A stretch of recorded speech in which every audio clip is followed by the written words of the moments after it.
নমস্কার বন্ধুরা, দেখো আজকে বানাবো সানডে স্পেশাল চিকেন কারি। তো আমি চিকেন ধুয়ে পরিষ্কার করে নিয়েছি। পাতিলেবুর রস, নুন, হলুদ, লঙ্কার গুঁড়ো, জিরে ধনের গুঁড়ো, কাঁচা সর্ষের তেল দিয়ে ম্যারিনেট করে রেখেছি 1 ঘন্টা। তারপরে আলুগুলো দেখো সামান্য নুন আর হলুদ দিয়ে আমি লাল লাল করে ভেজে নেব। তারপরে দেখো মিক্সিতে আমি আদা, রসুন আর কাঁচা লঙ্কা বেটে নেব। এদিকে আলুগুলো আমি লাল লাল করে ভেজে তুলে নেব। তারপরে দেখো পেঁয়াজ কুচি, টমেটো কুচি, এদিকে নিয়েছি গোটা গরম মশলা, শুকনো লঙ্কা আর তেজপাতা।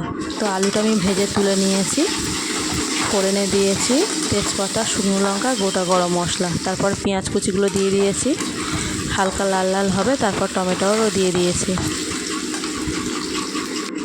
তারপরে দেখো আদা, রসুন, কাঁচা লঙ্কা যেটা মিক্সিতে বেটে নিয়েছিলাম দিয়ে দেব।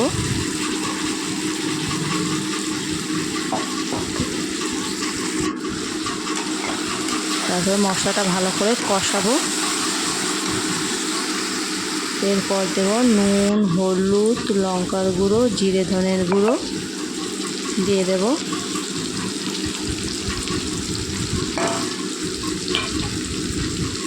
মশলাটা ভালো করে কষিয়ে নেব।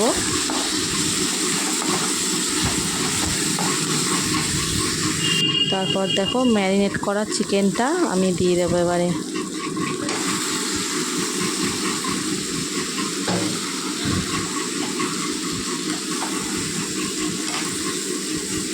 ভালো করে মশলার সঙ্গে চিকেনটা অনেক সময় দিয়ে কষাতে হবে। ঢেকে ঢেকে আমি কষিয়ে নেব চিকেনটা। তারপরে দেখো চিকেন থেকে তেল ছাড়ছে। ঢেকে ঢেকে আমি চিকেনটা কষিয়ে নিয়েছি। কষানোটা বেশ ভালোই হয়েছে। দেখো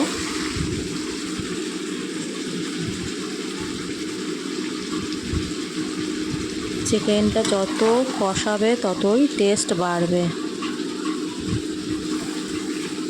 তো আমি ঢেকে ঢেকে অনেক সময় দিয়ে চিকেনটা সুন্দর করে কষিয়ে নিয়েছি।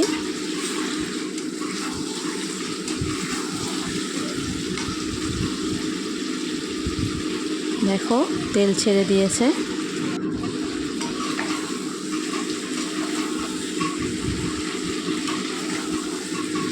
এবার ভেজে রাখা আলুগুলো চিকেনের মধ্যে দিয়ে দেব।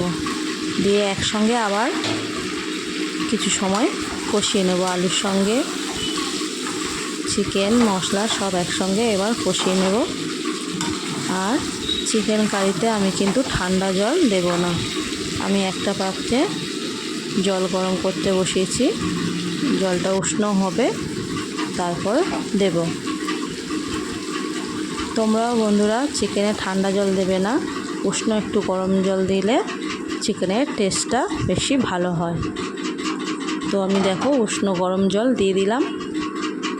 এইবার ভালো করে নেড়ে আর ঢাকা দিয়ে দেব।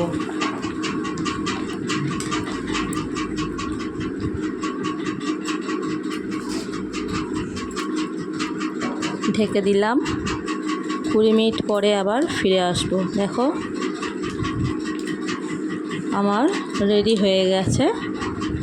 তো গরম মশলা দিয়ে দিলাম আর চেরা কাঁচা লঙ্কা দিয়ে দেব।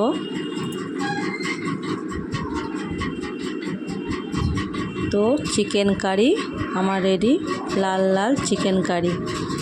তোমরাও বানিয়ে খেও, ভালো লাগবে।